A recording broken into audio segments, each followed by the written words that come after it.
time for Pod of the Dead.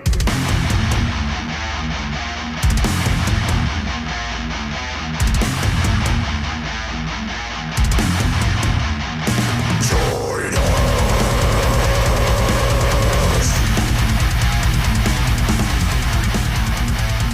Hello, and welcome back to Pod of the Dead, the internet horror film club that nobody asked for. I am your humble curator, Nicholas. Now, I am your final girl, Natasha. On this week's episode, we are going to be discussing I'm Thinking of Ending Things. Jake, my boyfriend. It's snowing. Winter is coming in.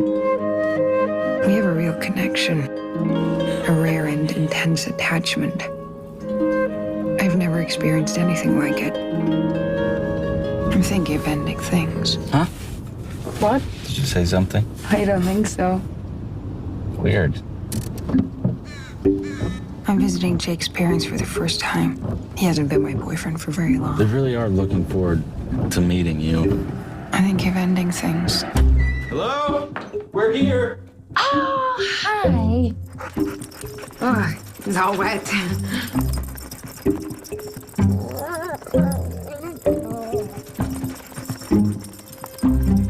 Here they come.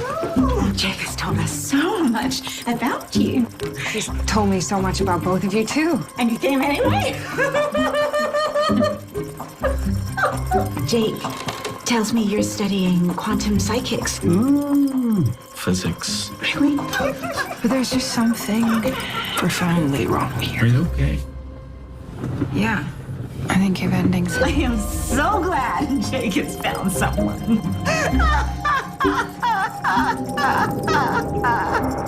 Soon this will all be a distant memory. Who is this? It's me. No, it was me. I tell you, I would misplace my own head if it wasn't screwed onto my own head. I feel like I was seeing them as they were, seeing them as they will be, seeing them after they're gone. I'm thinking of You ending. can stay here. Excuse me? You don't have to go I don't have to go where? forward. People like to think of themselves as points moving through time, but I think it's the opposite. We're stationary, and time passes through us, blowing like cold wind.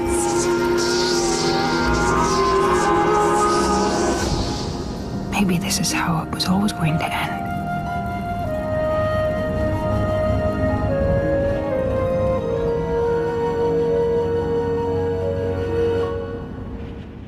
I'm Thinking of Ending Things is a 2020 American surrealist psychological thriller directed and written for film by Charlie Kaufman.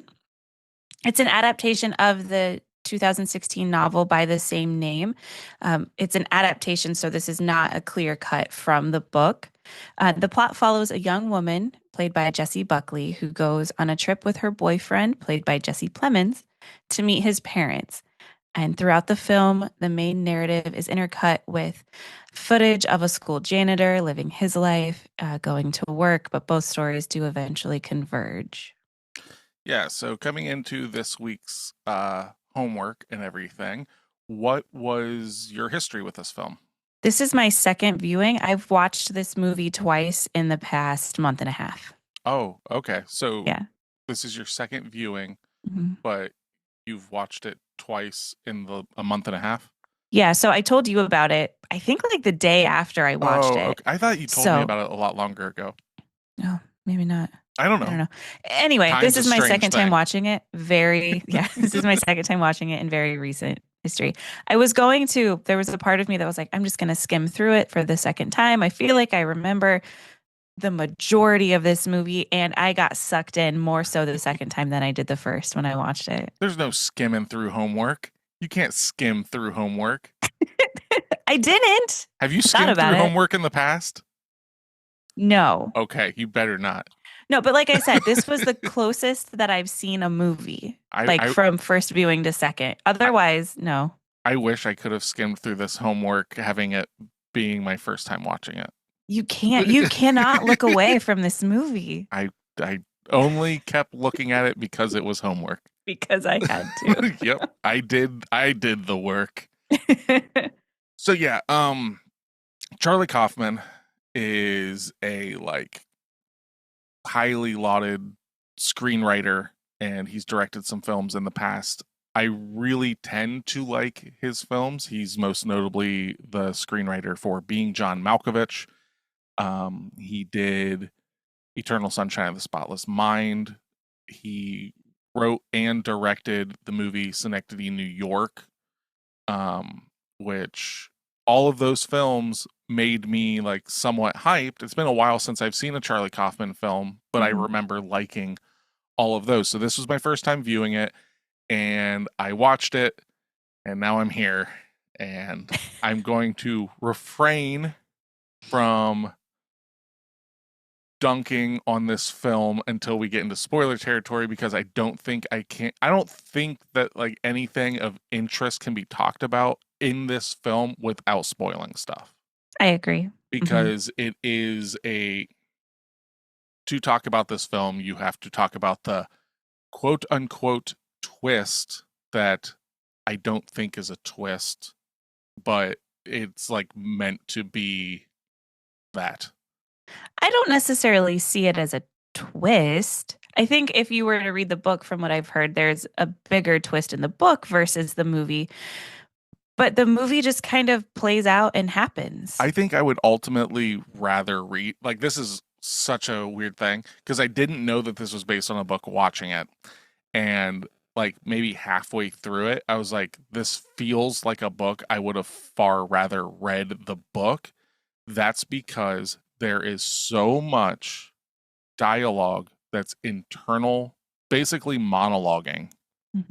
So it feels like, for huge spots in this movie, it feels like just a monologue over pictures. And not in a, I understand that just is that's what narration is. But it just feels like someone reading a book. Does that make sense? That makes sense, but I see it as the woman's thoughts more than anything. And I don't think I would enjoy reading these long monologues as much as I enjoyed just listening to her talk. Okay. I would like the book so I could get the full picture. I do think there are things that are lost in translation when it comes to the movie adaptation that would make the movie more understandable.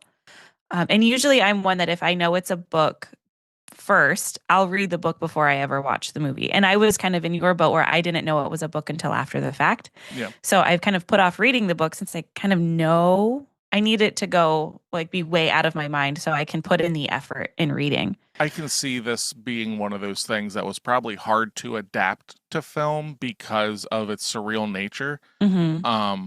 Which, I mean, if anybody knows me, I am a slut for surrealism. That's my cup of tea.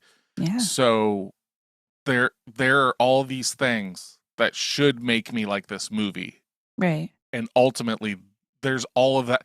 And it's not a thing of hype. It's not that I overhyped it or anything.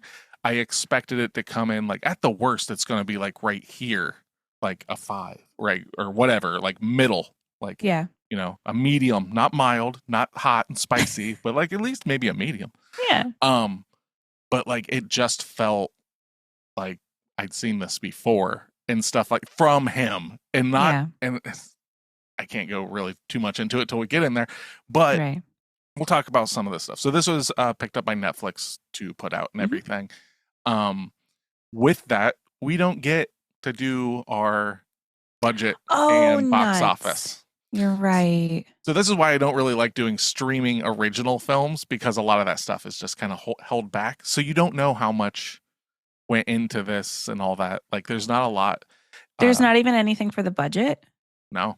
All of that is decided. Okay. I did see that it had a really small American release in a couple of theaters, but I mean, that still isn't enough to really give you the full effect of the movie. But according to director Charlie Kaufman, Netflix pushed back against the film's 1:37:1 aspect ratio because they were concerned that viewers would think there was something wrong with their TV.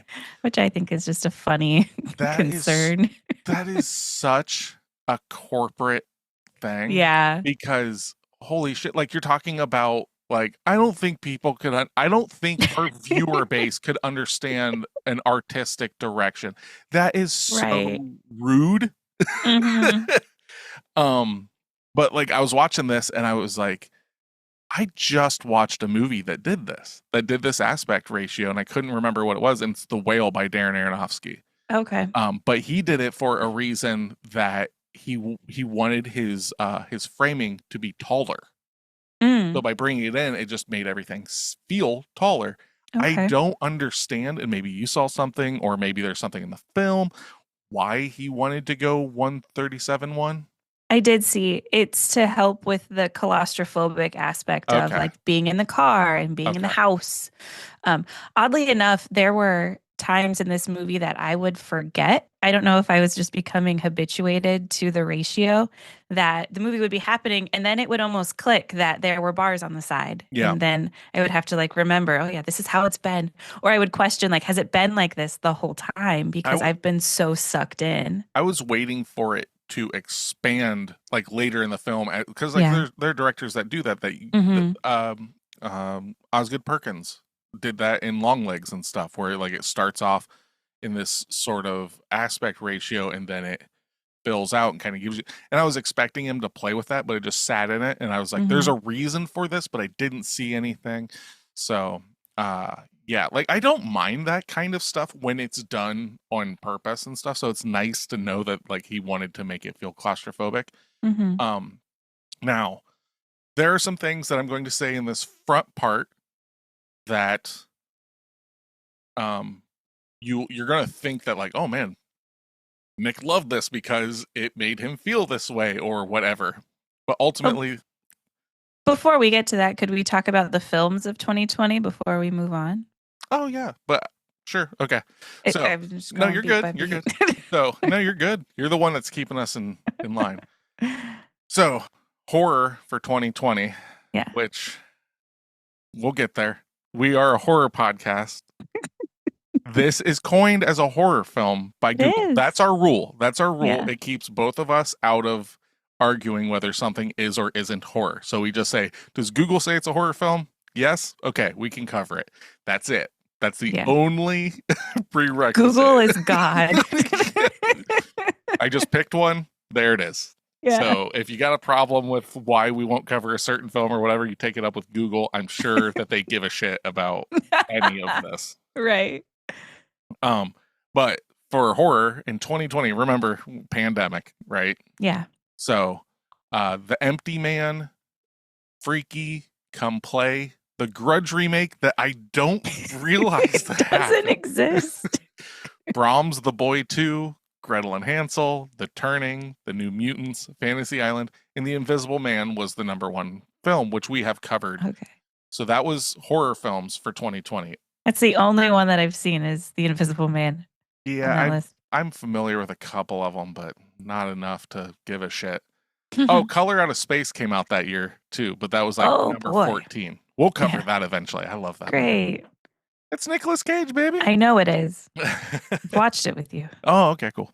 So 2020 film, like this is such a weird year for movies because of, the pandemic. So Right. number 10, The Call of the Wild. Number 9 was The Invisible Man. So Oh, dang. horror made it in the top 10. Little Women remake, Doolittle, Birds of Prey, and the Fantabulous Emancipation of One Harley Quinn. That is Yep. a mouthful. That's a title. Star Wars Episode 9, The Rise of Skywalker, Jumanji: The Next Level, Ah. Sonic the Hedgehog, 1917, which I did just watch recently, That's a good one. and Bad Boys for Life. 1917 is good in concept. It is what it is. I wanted it to be a more narrative movie. It's not. It's more of a like check this like supposed one shot movie. Like obviously It's there's very visual. dark cuts and stuff. They do that in those kind of movies. It's neat though because it keeps the train rolling. We're not talking about 1917 though. We are talking about I'm thinking of ending things. So this movie is starring Jessie Buckley as Yep. our female protagonist. She was not the original idea for it, even though I think she does a great job. Like Mhm. I in a weird way, I can't see anybody else playing this role. I don't Same know. here. I don't know if it's just because I'm like, she's so pretty or what. Like I just I like, just want to look at her for 2 yeah, I hours. just like looking at her, you know. But That's fair. Brie Larson was originally cast to play this, but had to drop out because she had to focus on Captain Marvel and Avengers Endgame. So again, Disney ruining other films. I don't think so, though. Brie Larson I would mean, not have done a good enough job. no, I'm not. As good a job. I'm not saying ruining in the sense of that, but it's like that's what Charlie Kaufman wanted, and then Right, of course okay. Disney's like no. There were also a lot of other women considered for the role, some of which I know, some of others I don't. Ali Willow, Jonan D. Verana, Anne Mm-hmm. Hathaway, Lindsay Lohan, and Kristen Stewart. Okay. I could see Kristen Stewart maybe. Really? Yeah, maybe. Just Is the- because she can do that like aloof, despondent, but I don't think she could have I don't know, like the range maybe of all the different See, things that are happening. of all of them, the one that I could see was Anne Hathaway because I think Jessie Buckley reminds me of Anne Hathaway and how she acts. I couldn't Really? see her doing it, no. Have She's you too s- sweet. You haven't seen some of her darker dramatic roles then. No. I want to say there's a movie called like Monster or The Monster or something like that. It's Colossal, something to that extent. Okay. But it's like she's a very damaged person in that movie, and that's kind of where I take like her role from and go. Okay. But I think I that's just like, love listening to Jessie Buckley talk. yeah. God, I'm gonna feel so bad, so I better double check this. I don't want to ruin this, but I think she is Irish, Yes. and she is most known as a singer, like Oh, singer really? and actress. Yeah, so she's done a lot of things like in the West End and everything, like in England. But yeah, so she like kind of made her stamp, I guess, on Hollywood or whatever when she was in the drama miniseries Chernobyl. Okay. So I've I not watched seen some that. of that. She's but also in a horror movie called Men. I don't know if you've seen that one. It's really weird. I've not seen it. I'm aware of it. I didn't know she was in it. Hmm. I might check it out. I think that's like an A24 Neon release. I want to say Neon. Yeah. It's But she's really good at like switching her physical features and just her yeah, hair. just her hair. Yeah, I saw pictures of her and I was like, this isn't the same lady. Mhm. This isn't that lady. But yeah, so I do you have much to talk about that's like spoiler free? I have very little. All like one of the biggest things I thought was interesting was just listening to Toni Collette or Jesse Plemons or Jessie Buckley, listening to the main cast talk about how many times they had to read the script to even understand what was happening. Yeah. Or I was listening to an interview with Toni Collette and they asked her to describe the movie. And even after shooting, she still couldn't really fully describe the movie, which I thought was extremely interesting. I can only imagine trying like, and this is a pro and a con. I can only imagine trying to promote this film without giving away like you can't tell people what this movie's about because ultimately that's what the mystery of the film is Right. what is going on, what is this about, and ultimately a lot of people watch the movie and go to the internet and go, what was the point of this movie? What did I Yeah. just watch? Which I feel is a massive misstep in the sense of you want like, and I didn't have that problem. Mhm. I picked up on 90% of what was going down in my first viewing. I then looked to see if like sometimes in these kind of films I look to see like other people's like breakdowns of it to see if like Yeah. I missed something, maybe it gives me a different insight on stuff, things of that nature. And I found like a super long in-depth one off of Reddit that I actually copied and pasted here. So if there's any questions, we can kind of like, well, this is what this guy says, Yeah. you know, because it is a confusing film, and it's meant to be confusing, Yeah. but yeah, I don't know how you go and like tell anybody. It's about a girl that like meets her boyfriend's family and shit gets weird. Yeah. They're going on a car ride. You will be watching two people sitting in a car for 2 hours. Oh my God. Well, an hour and a half. It's 44 minutes that it's 39 minutes and 52 seconds of screen time spent in the car. I like that. It's so much.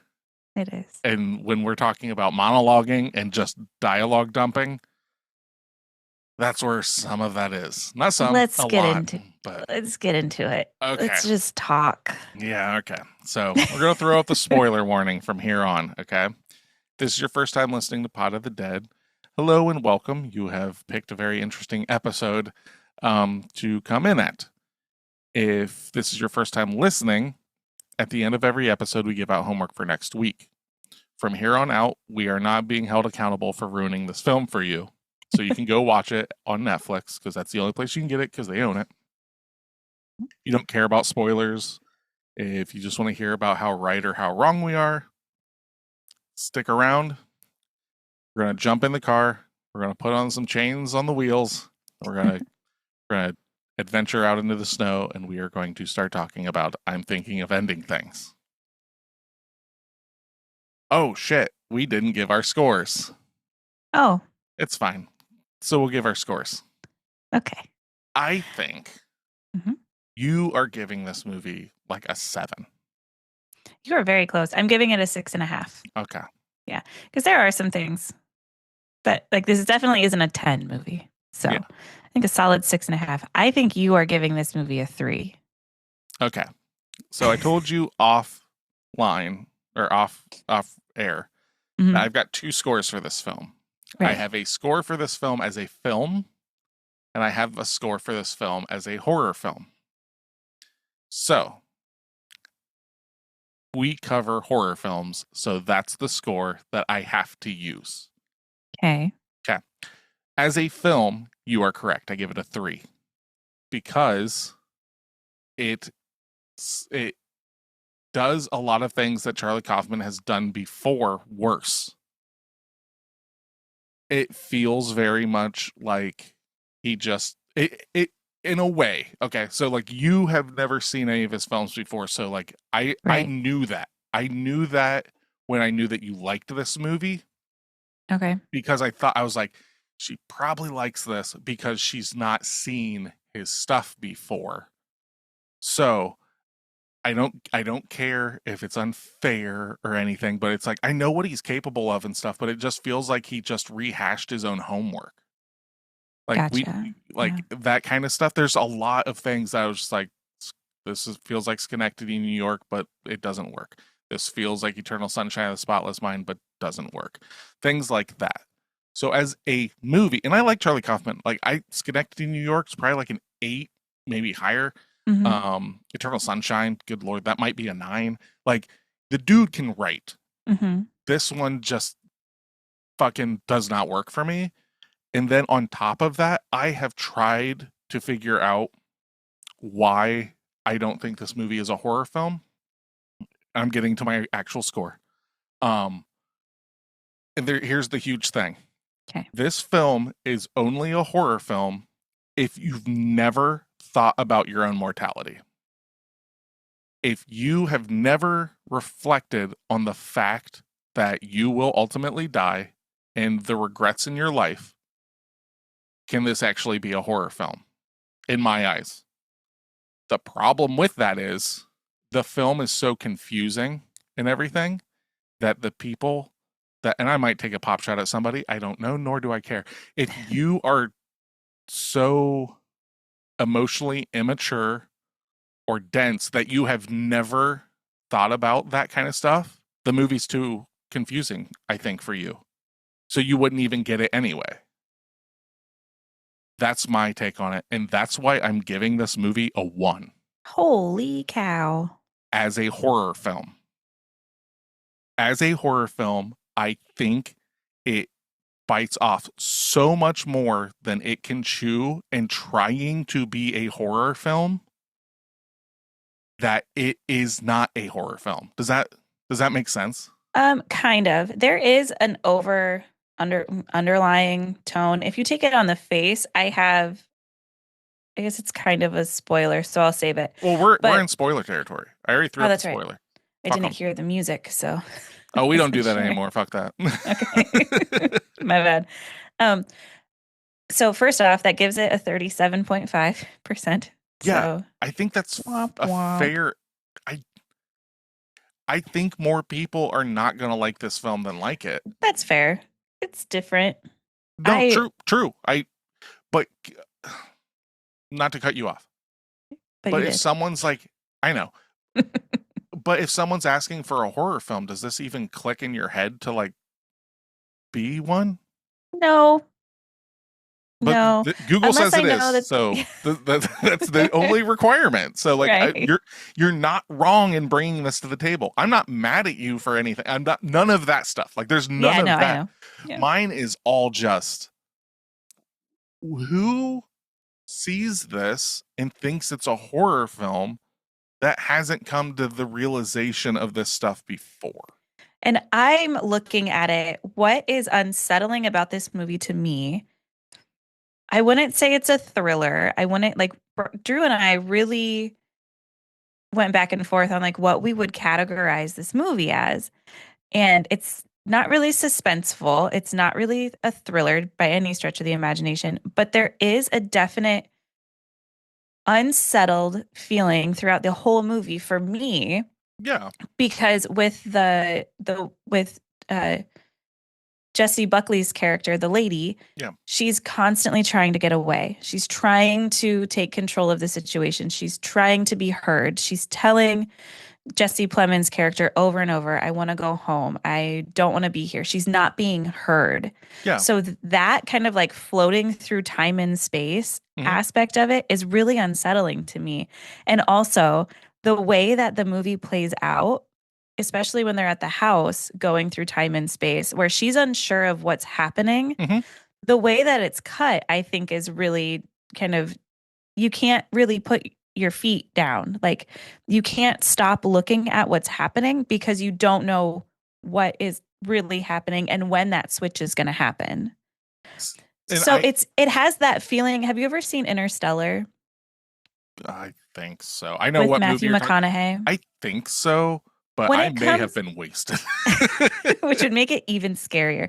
That movie to me is really scary too, because it's playing on the folds of time. For me, that like the physics component of time and space and the like how it's forever and all of it's happening at once, but Yeah. it's happening in different timelines. That is so like ooky spooky for me. The Okay. See- existentialism of it is Well, yeah, and- unsettling to See, me. and I get that, and this is my thing with I guess my only comparison. Okay, I'm just going to use Schenectady, New York as our like direct comparison because Okay. he wrote and directed that as well. Wrote and directed this. I understand this is an adaptation, but that doesn't really matter. Hmm. That movie deals with existential dread and all this stuff and everything. So like it's kind of like a roller coaster, right? Hmm. I rode the biggest, baddest one. So any other one that is going to be doing that same thing, you're like, I already rode Top Thrill Dragster or whatever the big Okay. bangy thing. This is just the corkscrew. Like, it's a roller coaster, but ultimately Okay. it never hits those highs or those lows or any of that. So ultimately for me, like it's so weird. I saw all the things that were happening Hmm. and I feel weirdly bad because like I can see why people like this. Yeah. But when you're talking about like, for lack of a better term, like an auteur, somebody that like has a very like look at like Wes Anderson or Quentin Tarantino and stuff like Mhm. that. The difference is their films are so narratively different. This Mhm. isn't narratively different. Okay, so the style and the narrative are very similar to other things he's done, where other Yeah. known styles are, the story's different, the style's the same. It's not like it's his voice or spin on something different. It's Okay. just more of the same. So I'm kind of in a better situation than you are by this 100%. being the only film of his that I've seen. There's twofold too. Not only is this your first time seeing one of his films, which if you like this film, you'll love his other stuff. Awesome. So this is a good starting point for you, I would say. Like if you'd seen his earlier stuff and then came to this, I have a feeling that like you're going to be not necessarily as brutal as I am on this film, but I think you're going to be left wanting, because you're going to see those highs. Yeah. You know, but this movie. Okay, so what I was going to say earlier is that this sounds like a reigning endorsement, and this is kind of like what you were saying. Is this movie is the embodiment of social anxiety? Yeah. The feeling of being alone and in a room full of people, like that kind of thing. Now, I wrote that upon like them getting to the dinner table, but it just kept going, and like that unease just went away. I was just I'm fucking bored. So like anytime it would like get to something a little, it was just like, oh fuck, okay. But I think there's a reason for that. I don't think there's a reason for it. I think that it is, in my book, just from my viewpoint, it's a mishandling of it, and it just doesn't work for me. Okay. Let's get into spoiler or internet reviews so then we can continue going on. I feel like we're kind of bouncing around just like this movie does. So let's do our reviews and then we can really get into pros and cons. Okay. So because we're skipping a lot of that. So go ahead and give me the 10 out of 10 review that I most definitely did not write. And neither did I, but that's okay. 10 out of 10. A young woman is thinking of breaking up with her boyfriend while traveling to his parents' house, but upon arriving, odd things begin to happen. And side note, that is what happens. And I can understand what you're saying about like, how can you describe this movie? Because that's how you have to describe it. Yeah. Ultimately, if you describe this movie, it sounds very boring. Yeah. When I first saw this film, I didn't fully understand it, but I knew what it was going for. Now, having watched it again, I fully love it and found a bunch more things to digest.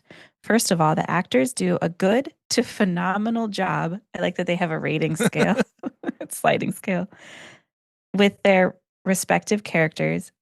The sets are well made. The cold, dark tone is exactly conveyed by the snow and the dark skies. The story is complex, but there are enough pieces there for one to put the story together and to find it beautifully sad. A movie not for everyone, but I would definitely recommend. So what was it about complex? The narrative is what does the review say? It didn't say anything about. No, there's something about complex. I'm getting back to it. The sets are well made, cold, dark tone. The story is complex, but there is enough pieces there for anyone to put the story together.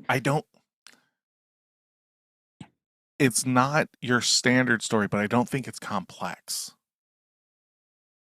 Because it's one thing. It's not that there's a lot of spectacle in this movie, let's say, for ultimately nothing. Well, yeah. I mean, that's how it ends. I know, but what I'm saying is it's not a complex story or narrative. It's complex because it's not linear. Yeah. But I don't think that means that the story or the narrative is complex. Does that make... And this is where the pretentiousness of this film, like it's like, oh, it's so complex. It's so this, it's so that. It's like, not really. There's so many films that do that. Like it's not a novel new thing. And I'm not saying that like, well, it's not doing anything original. That's not what I'm saying. What I'm saying though is like, it's using these trappings and these tropes and stuff that, for better or for worse or whatever, Charlie Kaufman is really good at. Mm-hmm. But like, it just doesn't work for this because ultimately it's not this like engaging story to me because we're in spoiler territory. Our protagonist doesn't exist, which ultimately doesn't make me go, oh, because I kind of figured that a bit. Like, And I definitely, both times watching this movie, when it ended, Drew and I just sat there and we're like, yep, and it's over. because but there's something to be said about that. Like, we watched it, it's good. I was sucked in for 3/4 of this movie. But yeah, she doesn't exist, which is very interesting because the movie is her voice. Uh-huh. The janitor is speaking as her, not as Jesse Plemons. The janitor's not speaking as her because she's smarter than the janitor. She's better than the janitor. That's right. Oh, that's what I wanted to get to. So when you mentioned anytime it seemed like it was getting deeper, that it would cut. And that was because the janitor was like stopping it from going any deeper. Mm-hmm. The narrative had to switch, which I thought was really cool. Yeah, no. And I got that. Like there are so many things like that I was just like, Jesse Plemons is the janitor. I got that like damn near the first time you see the janitor. I'm like, it's probably him. Yeah. Like it's like nothing. Like that's why I'm saying like, okay, like nothing that would have kept me like, ooh, the mystery. This is not a mystery even. No, but I don't think so. I think Google says it's a horror mystery, and it's neither of those things. Yeah. If you I can see how it could be viewed that way. But for me, like my score is only my opinion. All of these things that everyone is telling me it is not. Man, if you miss the first 10 minutes of this movie, it's a mystery. Yes. Yeah. If you come in fucking like 10, 15 minutes in and you get the popcorn and you're like, all right, so what I missed? I'm like, I don't know. They're just hanging out in the car. That's it. Like, or even before that, because I think the first time I watched this movie, I came in as she was getting into the car with Jesse Plemons. So I missed the beginning. Okay. I missed that the janitor's house looked like the parents' house. Mm-hmm. I missed that he's looking out at the swing set that they then pass. I missed all of that. Yeah. So the first time I watched it, it was definitely more like, what the hell is happening? The second time was clear as day. Yeah. You can tell the moment this narrative starts in the janitor's mind. Yeah. Yeah. So I'm going to give... All right, you read yours. This 1 out of 10 that I did right. Yeah. I'm trying not to be an asshole about this, but like I feel personally accosted by this film. Be an asshole. It's fine. It was Friday night and there were other things that I could have done. And this is what I did. I was so angry. Your text of just like, you watched this, right? Yeah. Oh my God. And then the subsequent text, I hate you. Well, we've all been there. So, one of the worst movies I've ever seen. Now, I'm not going to say that because, like I said, I give it a better score. Like, as a movie, 3, maybe a 4. I'm not going to watch this again. Yeah. As a horror film, though, it fucking sucks.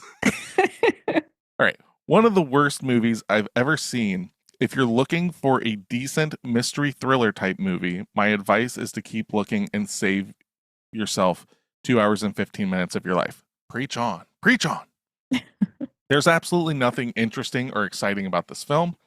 The storyline drones on and on with some existential dilemmas peppered throughout here and there to the point that the viewer is made to feel stupid if she doesn't understand the references being made to some obscure poets, writers, and artists. I think I might have written this. Yeah. The acting feels cheap, mediocre, and artificial. Lies. I do agree with that. I do agree with that because, and I'll just touch on it right now. Mm-hmm. The ones that feel artificial and stuff like that are the people that actually exist in his life, but she doesn't. She doesn't feel artificial and cheap, but like Toni Collette does a good job, but like it's so fake and overdone and all this stuff. So I agree. I have a lot to say about the acting in this movie. Okay. But I do agree with that kind of viewpoint of like, yeah, which is such a weird juxtaposition that doesn't make sense why his idealized girl that he wishes existed would actually feel more like a real character when all of the other people, even himself, feels horribly acted, like overacting out the ass or underacting out the, like, it's so, it I doesn't. think there's and yeah, I know you're Okay. saying like there's a reason for things. I think there's a reason for that. Okay, and we'll get to that right after I finish this. Yes.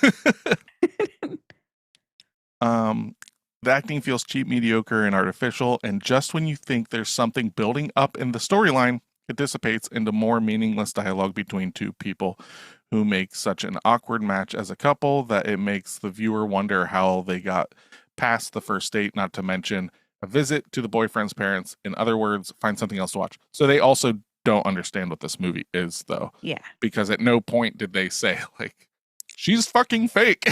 Yeah. How did they get to a second date? How did they get to the car? Because she doesn't exist. Yes, yeah. So, but they're giving it a 1 as a film. So yeah. As a movie as a whole. Yeah, I have to compare this to other horror films. That's how I have. This is a horror film podcast. Damn it, That's Google. fair. And even as far as horror films go, I plan on watching this one again.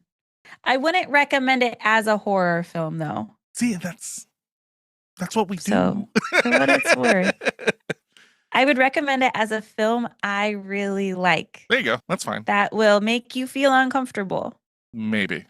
It did me. Or maybe I don't feel so uncomfortable with this because I'm medicated for a lot of this stuff. Possibly. And I asked Drew about this is just real life. This is just what you would feel like sans medicine. I asked Drew about the, like, you know, you're kind of trapped in a car. You all you want to do is go home, but the driver's not listening. You want to leave the space you're with your boyfriend, but they're not listening.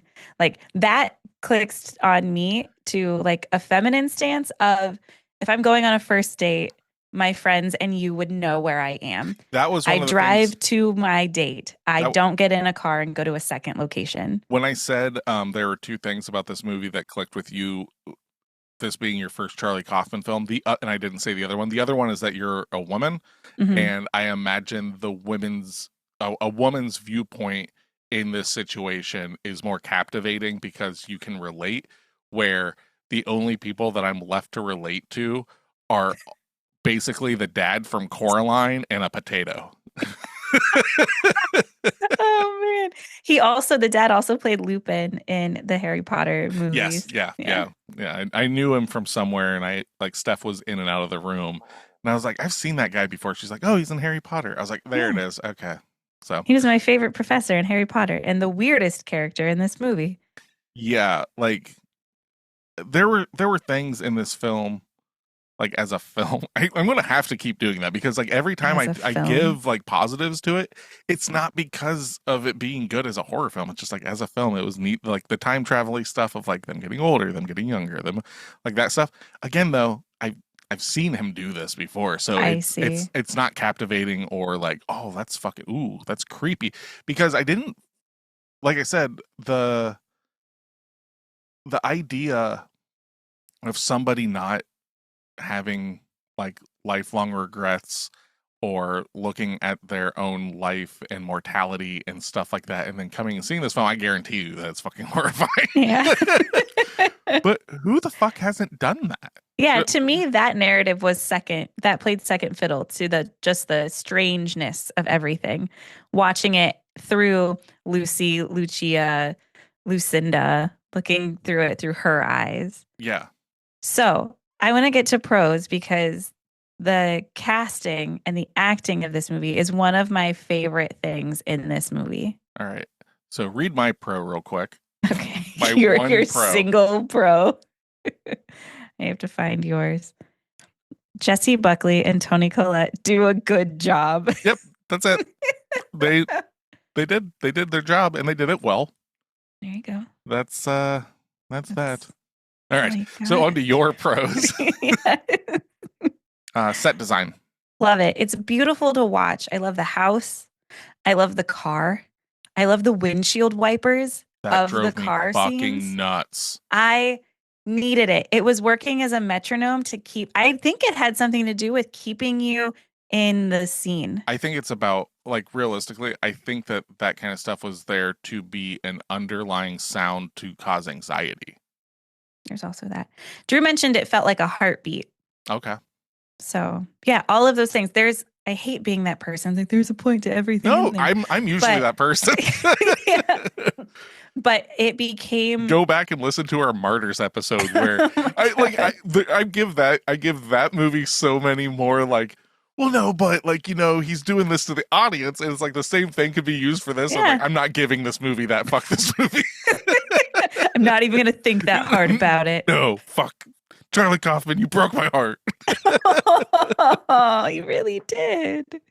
Yeah, so I love the colors of the house. That's a big one. I love the yeah, just the way everything looked. The style of it was dreamy, which it sounds like is a characteristic of Yeah, Charlie so Kaufman the in surreal, general. the surreal aspect of it. Yeah, Yeah, you need to dive into more surreal stuff, Tasha. I think I do. You need to check out more Kaufman stuff. You need to check out, like, just type in surreal film directors and just go down that fucking David Lynch. You need to watch that I know shit. you keep telling me, and I haven't yet, and I don't know why I haven't. Like these are films that, like, as you watch them, they're like, I think I've had this nightmare before. Like Oh, that great. kind of stuff. Yeah.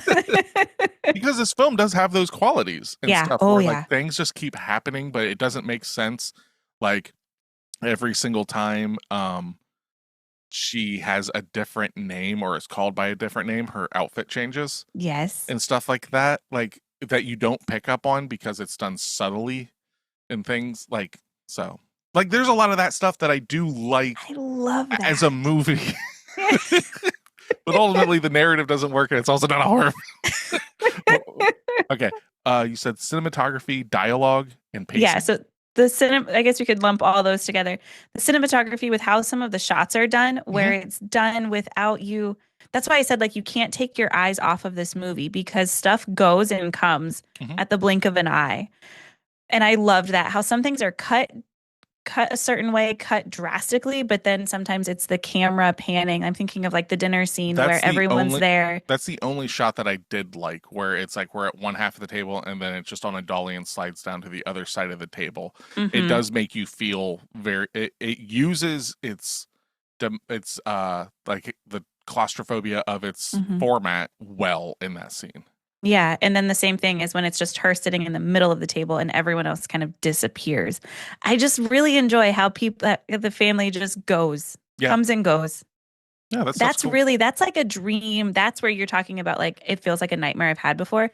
Those types of things feel like nightmares I've had before. The dialogue, yes, them sitting in the car.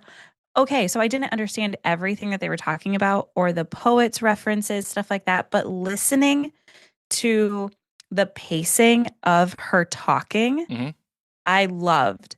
The dinner scene, the dialogue, I loved because you're seeing these people, specifically those two, the dad in some capacity, but mainly Toni Collette and Jessie Buckley's characters. They're switching personalities. Yes, I really liked that aspect where like they're essentially the same person, which kind of gets into the Freudian stuff of, wanting to marry your mother and kill your dad kind of thing or whatever, the male viewpoint. The Oedipal complex, yeah. Yeah.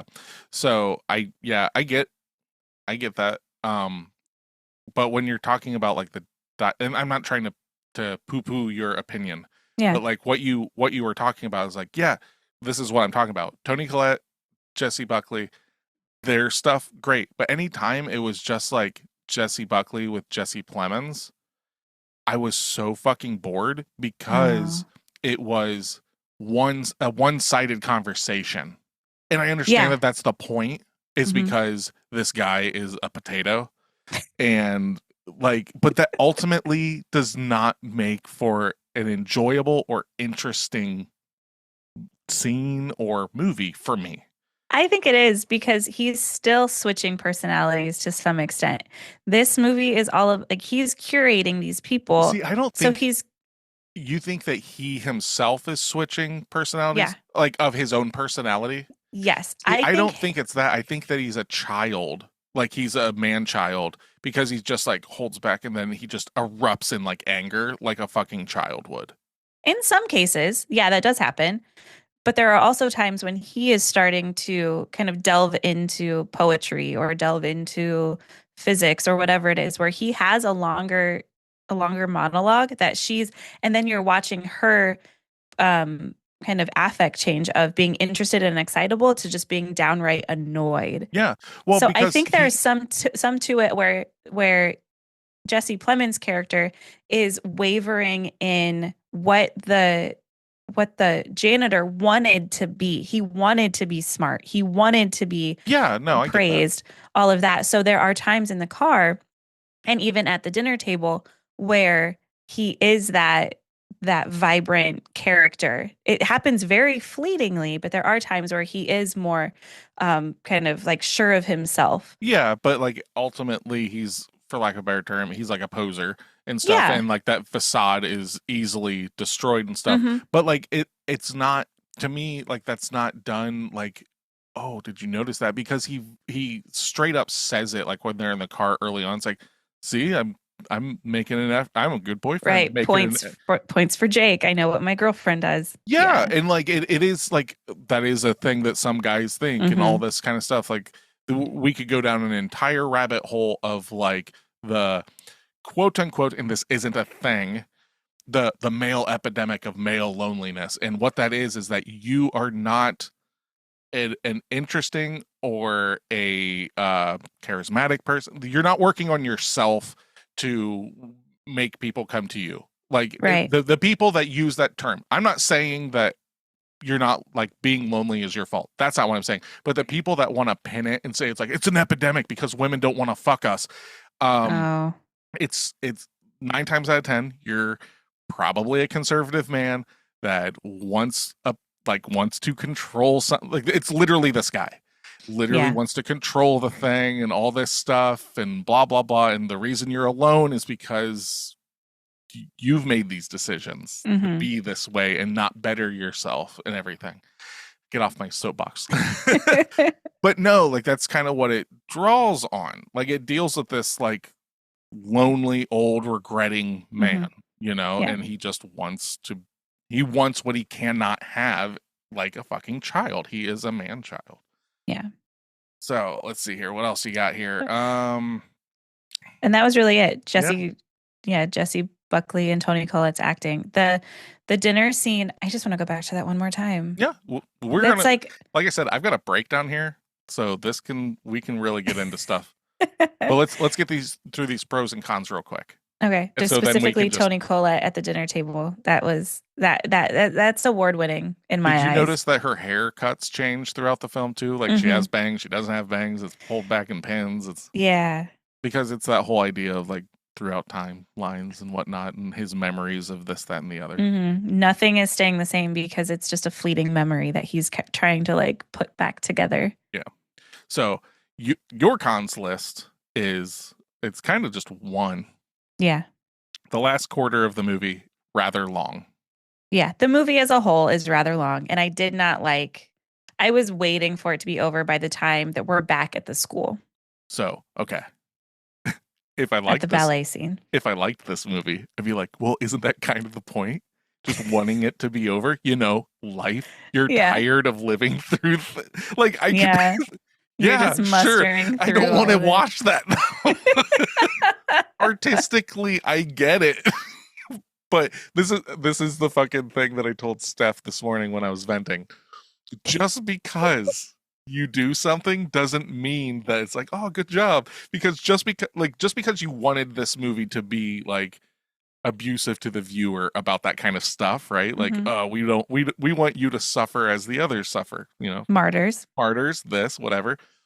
The same time though, it's like just because you did it doesn't mean you get a pat on the back. Just because you wanted to eat your own shit and you did it, like doesn't mean it's like good job, you ate your own turd. So okay. But we tried hard and we worked hard even though we had no we had no inherent abilities. He's a genus. He's a genius, and he got a diligence pin.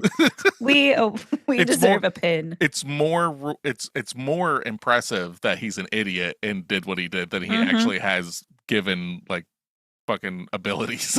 Like, that was heartbreaking. Christ. Oh man! All right, so shall we move on to your laundry list of cons? Yeah, go ahead.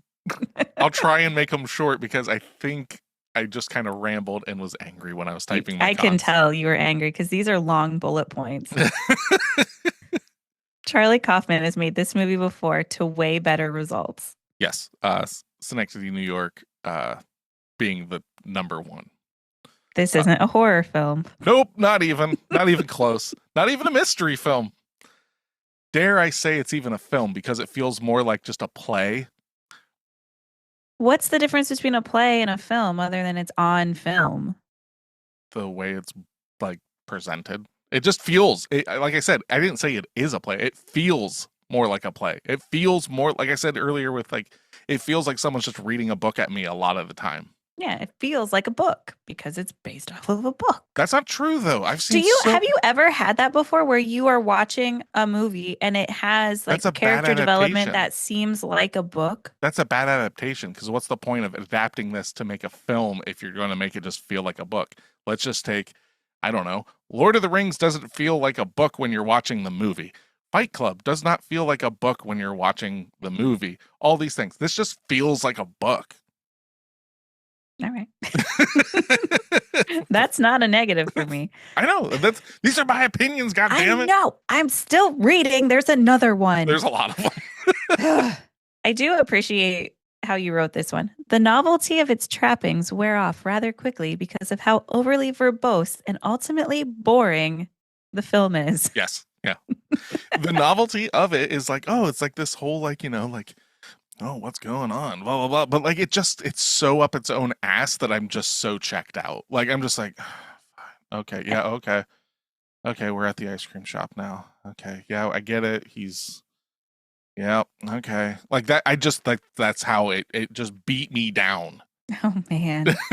Like, I get it. He's a potato. Nick says, I said out loud, come the fuck on, thinking the film was almost over, only to see I still had 45 minutes to sit through. 100%. I was like, we got to be getting close. I pushed up 45 minutes and I almost died. I never do that. I've learned my lesson long ago, never to check the time. I usually don't because I don't want to be like, like I should feel that like we're getting to that climax now, but I was like, we have got to be at the fucking climax. Like, this is probably where it ends, right? Like, I want to leave. And I turn up and I'm like, no, please, no. I want to leave. Charlie, no more potatoes. No more ballet dancing in the hallways. I forgot about this one. This meeting could have been an email. Yeah. Like, that's when I knew you were just so mad. Yeah, enough said. This didn't need to be this. Like, it didn't. God damn it. So it should have just stayed the book. Yes. You were legit angry at wasting your Friday night watching this. Yeah, and I feel so bad because I get so mad when people are like, I'll never get that bit of my time back. But this movie is telling you to not waste your time and to not regret. Oh! And it made me do that. Made you waste your time and regret. Oh, that's funny. And according to you, this movie ruined Charlie Kaufman's reputation with you. Because Charlie Kaufman used to be a name that I'd be like, oh, fuck yeah. This is going to be cool. Never have I been more wrong. I can't think of anybody that has like a reputation with me that I saw their film and was, I'm going to be a little over the top, disgusted because I was just like, what? No, you don't.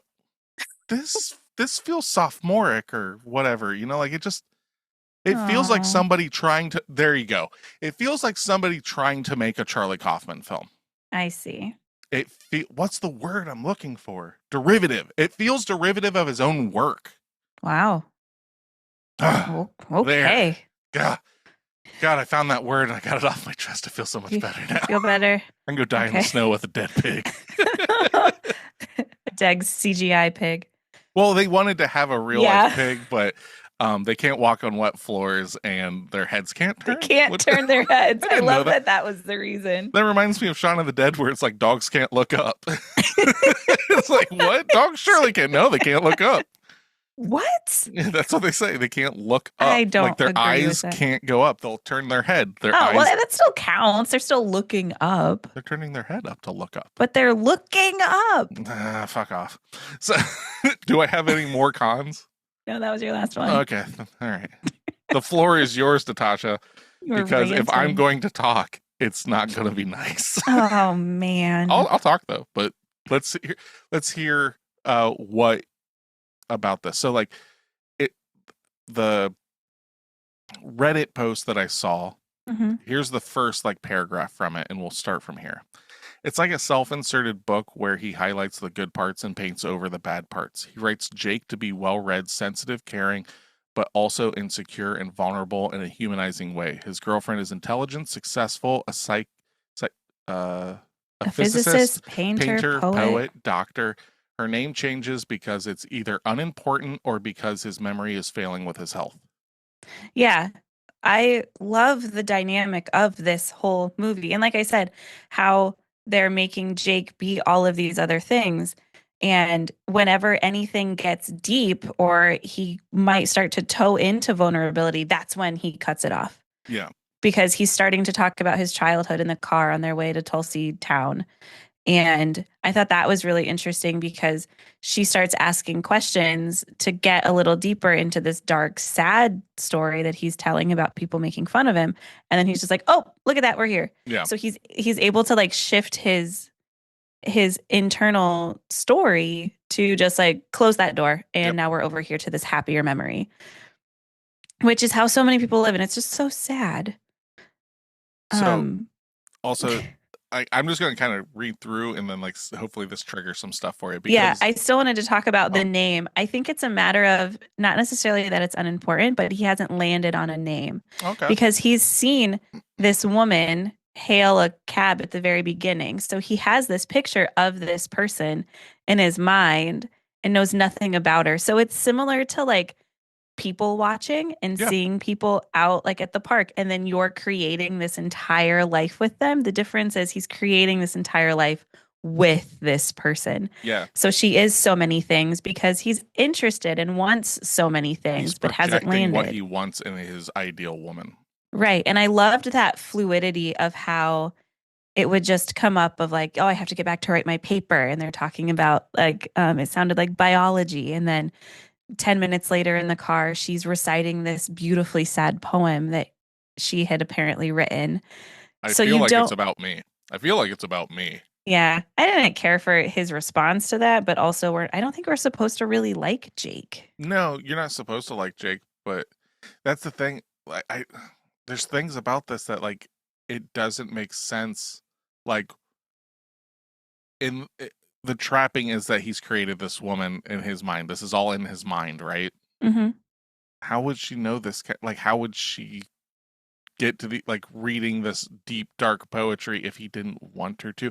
The being self-awareness of her, I think, is like a broken wheel on this. Like it doesn't work for the idea of the film. Like I understand the point of it because without it, it doesn't work as a film. But ultimately, like, how would if you've created this woman in your head, how is she supposed to be smarter than you if you're creating her? How is she pulling up all of these things that you're feigning interest in, but ultimately don't even understand?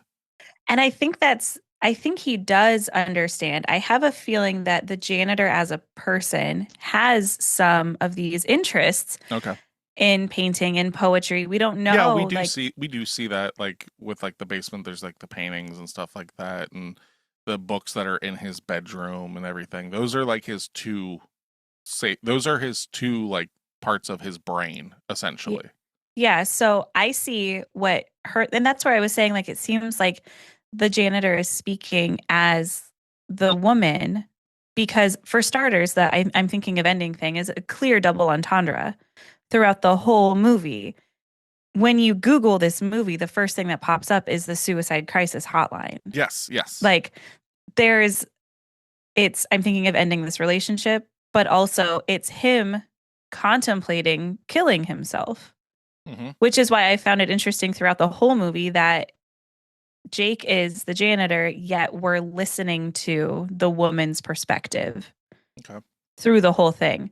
And I think when she's starting to go over the top in concepts, it's stuff that he understands, but understands at a surface level, which is then why the personalities then shift, because then she'll go hard and go pretentious and then cut back to either boredom or excitability into some other topic where she's not as educated.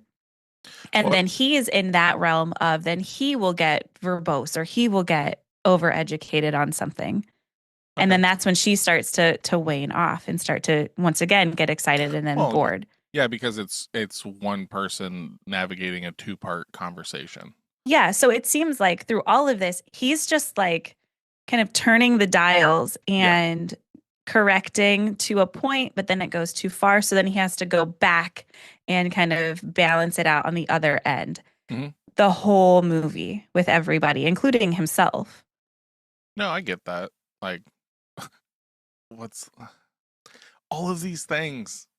I get it. seem You interest- understand it and you just don't like it. I know. The difference here is I understand it and I love it. Yeah, no, I'm not trying to shit on that. I'm just like, it's a lot of me battling with like, all of this stuff seems interesting. Why don't I like it? You know what I mean? I see. And that's where like the derivative thing comes in. I'm just like, that's got to be what it is because I've seen him do this. But Gotcha. so let's see here. The swings at the house are broken down. They were there and knew when he was young, but gone when he's old. The house now a wreck. His memories, reality, and imaginings are melding in his dementia. So this guy believes that he has dementia. Okay. So which would be another thing where he's that's kind of his mom too, right? Or his dad. One of them, maybe both, because Dad. he's just projecting. Yeah. Mhm. Yeah, his dad has dementia. So that like all of these people are just him. It's just Yeah. him projecting his personality traits on different people. Mhm. Those very well could be his memory of his parents, but yeah, it's definitely his perspective of Well, his parents. the one time you get a snapshot of like what's supposed to be like the reality of his parents is when they're Mhm. arguing in the kitchen for like a split second, and that Yeah. doesn't seem like them at all from how we've seen them at all in this film. And I think that's where it's starting to slip through of the actual memory is encroaching on his fantasy. Yeah. So the pigs huddled in the corner and the lambs left in the cold are meant to be him. His dad put food on the table, feeding in the pig pen, and left. His mother provided no warmth or nurturing, so might look like he's alive, but he's not. His parents were terrible, and as a young man, he blamed them a lot. Later, I think we get the gist that he believes differently with age, that a lot of his life's mistakes and failures are still his own. That's so sad. I like that's interesting what they say about the parents. I didn't pick up on the metaphor of the animals being him and his dad. But you get that once again, I'm going back to the dinner table. You get that at the dinner table, and you get that where he seems to just do a lot of do a lot of backhanded compliments Mm-hmm. and kind of questioning his intelligence throughout. Well, when you first meet him, he feels very like I felt like he was written. I didn't know that he was going to change as much as he does, but it felt like I was like, man, Charlie Kaufman's taking some pot shots, thinking that country folk are just idiots. Yeah. Because like when she's like talking about her paintings and stuff like that, again, now now we're talking about it. He's having a conversation as her with his dad. That is probably a conversation that he himself had with his dad, because it's this whole like, well, how am I supposed to put myself in there? Why is it blah blah blah blah blah blah? And she's explaining, well, no, it's like this. But we know that Jake, old man Jake, whatever, Jake the dog, he does paint, and he does paint these kind of paintings and stuff. So it's a lot of that kind of stuff. But yeah. Yeah, like Jake has, and the woman has these interests that the dad just pushes off. The dad pushes off is like, I don't get it. Yep. Whatever. Sure, whatever. And the mom is just overly excited. And it's interesting that they mentioned that the mom gave no warmth, because there are so many times in this movie that she's overbearingly supportive. But that's him like wishing. Oh, okay. That's once again his like. So that's not no longer a projection of his dad. It's back to the fantasy of it. It plays very much in like this thing of like he's fantasizing about what he wants, but he can't help but have reality slip in from time to time, because to hold up that facade is tiring, you know, to like consistently fantasize about this thing while doing a mundane job. You know, I have a mundane job, so I'm not taking pop shots at anybody for this. But like I have a job that like I listen to podcasts and stuff the whole time, because otherwise I'd probably want to walk out into the snow with a cartoon pig naked, you know? But like I see that like line, like I get that. So all right. That makes sense then as to why very seldomly when they're at, once again, at the dinner table. Yeah. Where she is kind of the dinner table scene is the best scene in the movie. Yes, I agree. Where she is overly supportive, overly excited about anything that Jake's doing, just waxing poetically, just over the top about this pin that he won. Yes. But then I think there are some scenes where she is very cold and stoic.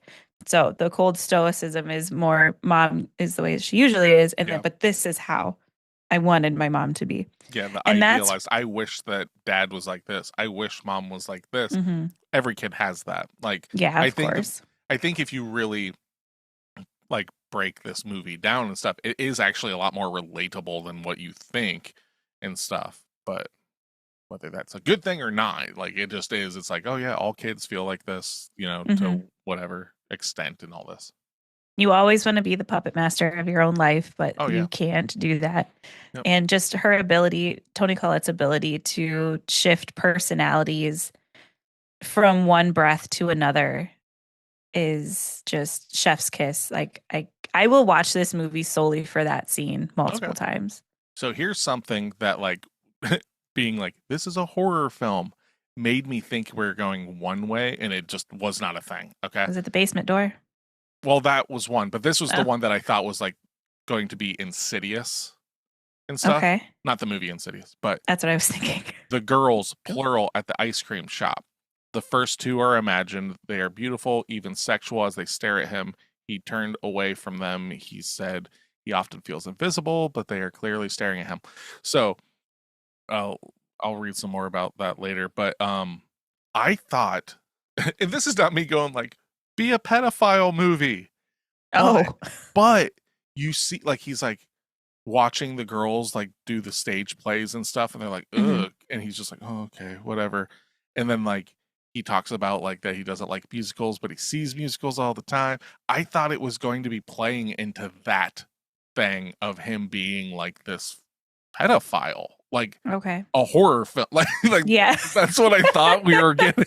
I thought we were getting to the horror film. Like I was like, oh my god, this is gonna be fucking gross. This It's like, no, he's just sad.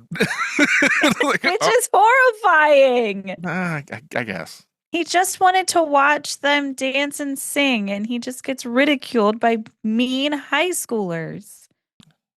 Yeah, he's just trying to live his life and find some happiness in that auditorium. I suppose. It's so sad. That part, like, when you just even mentioned it, when he'd like, okay, I'll look down. That, like, I feel that inside of me. Okay. Like, for him. You look like you're about to well up. Yes. Yeah, there are little bits in this movie where I feel so incredibly heartbroken for him. Okay. See, when he's putting away the broom at the end and getting his coat on, like, just to go back to his sad loneliness, like, see, and that's the thing. For nobody. By the time we get to all of that, I'm so fucking done with this movie. Like, I'm not saying that these things aren't sad, but in a 2-hour and 15-minute movie that I'm expecting to be mysterious or horror, and it's not, I'm just like, what? Why? What? Did you watch the trailer before watching this? No, I go in as Okay. blind as possible. If I would have watched the trailer, I would have been even more pissed because the trailer makes Yeah. it feel like a horror film with Yeah. the sound design and stuff. I watched it before we played it for this, and I was like, "Oh, that is rude. That is rude." At no time did I feel on edge like that trailer made me feel. That trailer is so much better than this movie. You feel more over tension in that trailer than you do the entire time in the movie. Yeah. I'll give you that. It's like a simmer for me the entire time. So it says here, like, I think he's just lonely and sad and missed out on much of his life that he has no idea. I believe that because it's like he blows up over every perceived infraction on his control, but then admits his wrongdoings. And then I didn't read this really. I kind of skimmed over it, but it's hitting what I was thinking. He is an incel, and all that applies. So an incel is somebody that is celibate against their own whims. Say more. They're not choosing to be celibate. They are celibate though because nobody wants to be with them. That's what an incel is. Oh, okay. I guess I was thinking an incel as somebody who is like infiltrating something. No, an incel, the Oxford Dictionary Yeah, says please. an incel is a member of an online community of young men who consider themselves unable to attract women sexually, typically associated with the views that are hostile towards women and men who are sexually active. So, Okay. like, So it's like a woe is me. yeah. And like, Okay. that's the big thing is like, he is an incel in the sense of like, he wants all of this stuff, but he's not going to better him. Like I said earlier, he's not going to better himself or do any of these things. He just, I want it.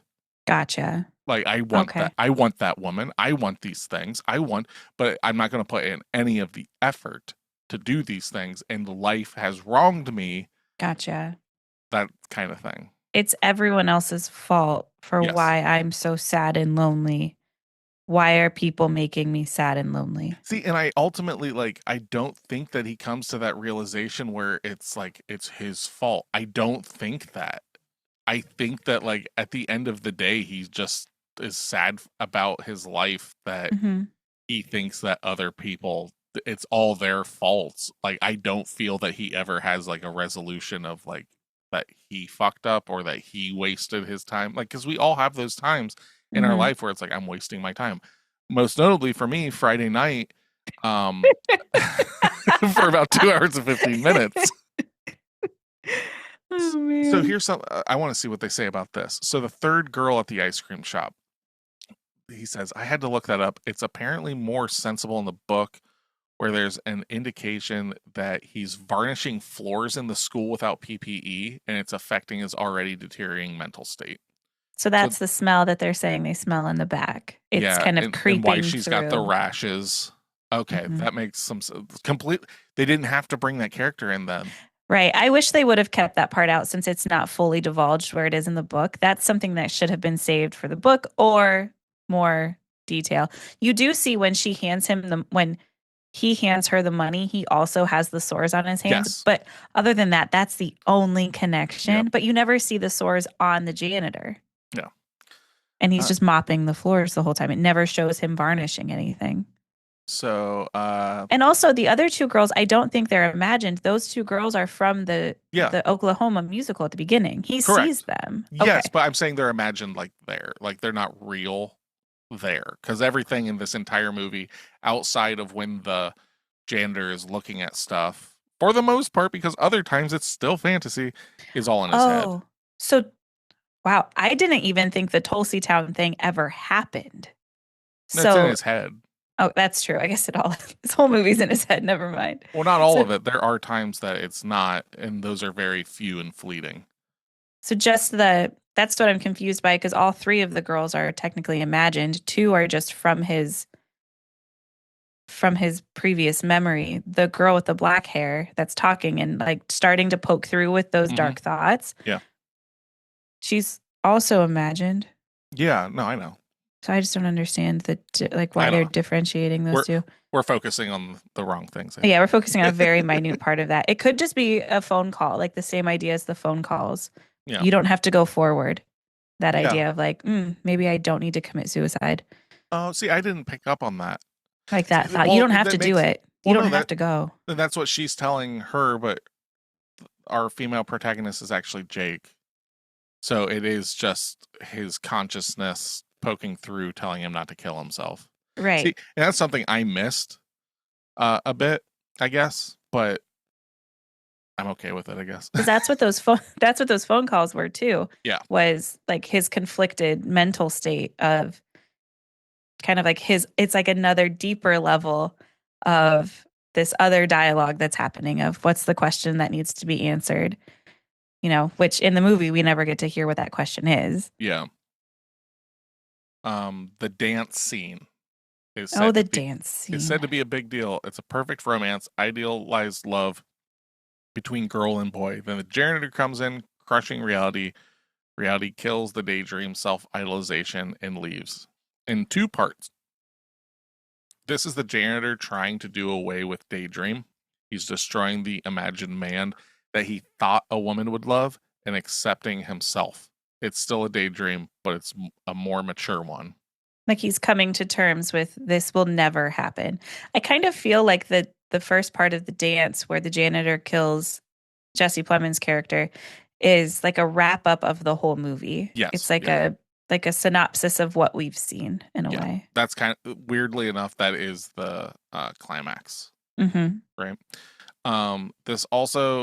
This is also a display of the second story running throughout of people who are controlled and manipulated by people who are never abusive, never loyal, or Never disloyal, but who cling to relationships with every terrible thought and act outside that. The dreamy first impression is killed by the harsh truth of who their partner was all along. And that's the bit of the story that I really clung to throughout. No shit. Because when she's in the car talking just so matter-of-factly about people stay in relationships long past their expiration date. Yeah. Like, uh-huh. I feel seen. Yeah. And then we'll finish up here. Finally, the last song. It's pathetic. Very pathetic. Everyone knows it. His whole existence might have been pathetic, but the audience admires him for it, despite the fact that they shouldn't. He had one moment of decency towards his imaginary girlfriend, and it had nothing to do with all the heroic images he'd made up. So he claps himself on the back for it. That last scene was so, I hate the word cringy, but it was so cringy. It's meant to be, though. Like, even with the plastered on fake makeup. Mm-hmm. So. Yeah. I get the reasoning behind it, and it was very effective because, once again, I felt so bad for him where he's singing the song and like saying that, she's the love of his life and he is who he is because of her. And everyone's just, made up kind of plaster, like bust faces. Mm-hmm. Yeah. Was very dreamy and strange. Yeah. But yeah, the song, I don't think there's a better word for it other than pathetic. Yeah, and it's meant to be. Like, all of these things, all of these trappings, right? Quit saying it's supposed to do something and it doesn't do it for you. We get it. That's not what I'm saying. All of these things are good. It's just that it takes so long that it beats you down to, so like when you get to these climaxes and realizations and stuff, I was just checked out. But isn't that life? It's See, just I'm so not giving long. it that. I'm not giving it that. I'm giving it. This is my turn. I'm giving it that. I don't want to sit through another Martyrs because of how it made me feel. And you don't want to sit through another I'm thinking of ending things because how it made you feel, which means it did its job. Success. Are you done? No, because while we were talking about it, I was like, well, maybe I'll give this another shot. And then I was like, no. On principle? No. I instantly remembered how much unfun I had. And not because I was sad, because I was bored. That could be a part too. The dude is a janitor. He's working a potato. by himself, Stop calling him a janitor. Mopping floors. Janitors like are doing fucking the hard work that nobody wants to do. This guy is a potato. But that's the Jesse Plemons version. I'm talking about old man Jake. He's in all the a potato. hallways, mopping the floors. He's just fried all potatoes. He's We just don't know what he fried does his during brain's the day. fried. He paints in Aw. the basement. But you think this movie is boring? For him, life is boring and he wants it to end. Yeah.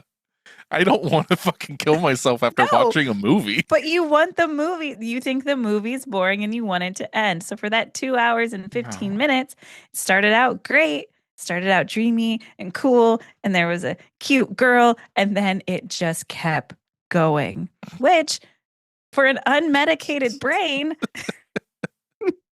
life just keeps going. Just like this episode of the podcast. Life keeps going and then it ends. Do you have anything else to say about this movie? No, but like I said, because that's how I ended it, was just, okay, well, he's walked off into he committed suicide by hypothermia, possibly. Yeah, that's why he strips, because he's already getting hypothermia. Yeah, he's getting warm. Yep, so the body, like, you're getting all the signals mixed. That is a thing that happens. People strip naked because they think they're getting hot, but it's actually their body's getting extremely cold. And then he walks off into the hallway with a CGI maggot infested pig and cut to the car covered in snow. The end. The end. So, yeah, I suggest for you to check out some of his other films. Specifically Schenectady, New York. Yeah. So you've got some. I might watch that today. Yeah. Oh, you're gonna be so sad. Okay, maybe not. No, watch it, because this is fresh in your mind. So then watch that, and then fucking text me and be like, "Why did you make me watch this?" That's so sad. I'm so sad. But yeah. So that's.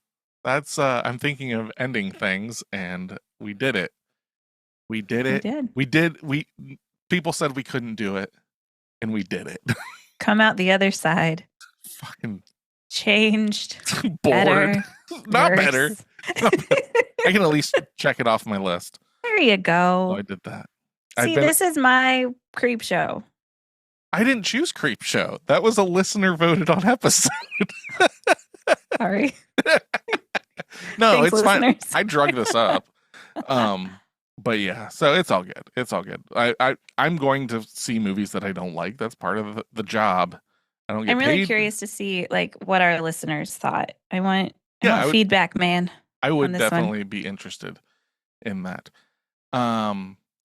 It's homework time. Okay. So, have you heard of the film Strange Darling? Yes. Okay, that's Nope, what we're thinking of a different movie. Never mind. Are you thinking of Last Night in Soho? No. Oh, I do like that one. I was thinking of Don't Worry, Darling, and got really excited, and then realized we wouldn't watch two movies back to back that you don't like. Well, no, that's not true. But that also isn't a horror film. Google has specifically said that is not a horror film. Yes. That's more graphic than this movie was. It also doesn't. Last I checked, it also says that like Requiem for a Dream isn't a horror movie, and that's a far more horrific film that deals with this kind of stuff. But no, I know of Strange Darling. Have not seen it. Yep. We're going to watch Strange Darling. I believe it's 2024, maybe 23. 23. Okay. 2023. It's streaming some places. I don't know where right off the top of my head. Google says it's on Hulu. There you go. Sling, Fubo, Amazon Prime. I think there's going to be a paywall. Okay. But I'm pretty sure I think it's on one of the streaming services, like part of it. So I don't know which one though. But yeah, that's what we're going to watch. I've heard a lot of good things about it. I've not watched it. All right. So that's what we're going to do. We're going to try something outside. God, it's got to be better. It's got to be better than this. Right? And if it's not, we'll find out next week. Yeah. So I just want to kind of end things. So let's end it. Okay. Or Pot of the Dead. I am Nicholas. And I am Natasha. Come back and listen to us, or else.